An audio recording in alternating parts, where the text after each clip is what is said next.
তুমি আমার কাছে হারিয়ে যাওয়া চাবির মতো।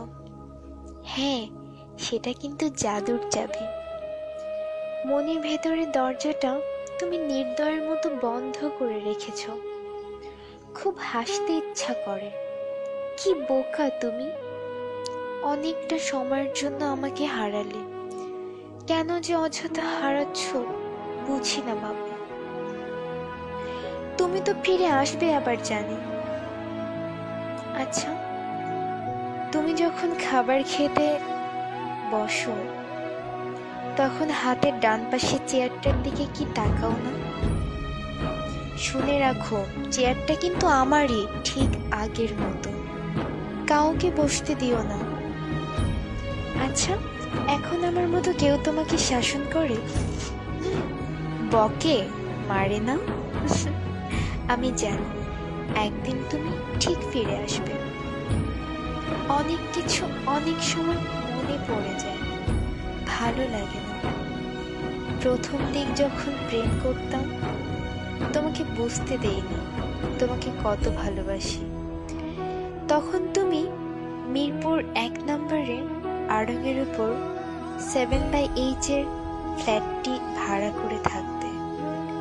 আমি যখন যেতাম তুমি তখন ওপর দিয়ে তাকিয়ে অস্থির হয়ে যেতে আমাকে দেখার জন্য।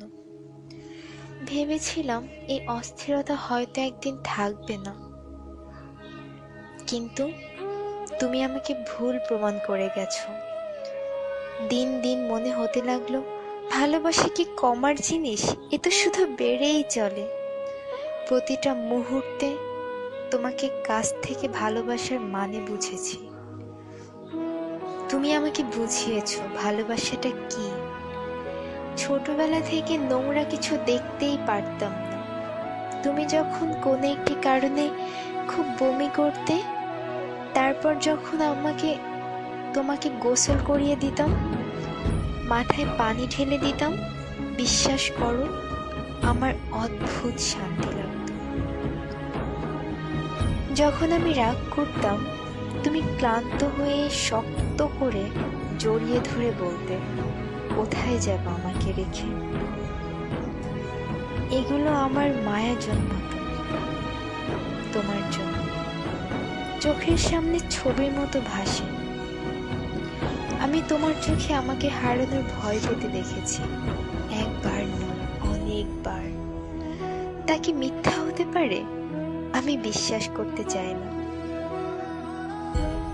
তুমি তোমার জীবনে যাই করো না কেন আমি তোমার অপেক্ষায় থাকবো। আমার জাদুর চাবিটা ঠিকই একদিন পাবো। একদিন ঘুম থেকে উঠে দেখব বালিশের কাছে খুব সুন্দর করে রাখা আছে। তখন বন্ধ মনের দরজা আবার খুলবো, আবার ভালোবাসাগুলোকে সাজাবো। সেটা শেষ জীবন হলেও দুঃখ নেই, সত্যিই কোনো দুঃখ নেই। থাকুক না কিছু সময় দুজনের ভালোবাসাটা মলিন হয়ে বন্ধ হয়ে, তবে এতে করে ভালোবাসা কিন্তু একটু কমবে না, বরং বাড়বে। অনেকদিন হ্যাপ ডাকটা শুনি না, হ্যাপি থেকে হ্যাপ। তখন খুব বিরক্ত লাগতো, খুব রাগ হতো তোমার উপর। এখন খুব হারায়, কি যেন একটা লাগে, ঠিক বুঝে উঠতে পারি না। তবে তুমি ভালোই থাকো, আমি তোমার জন্যই বেঁচে থাকবো, শেষ নিঃশ্বাস পর্যন্ত অপেক্ষা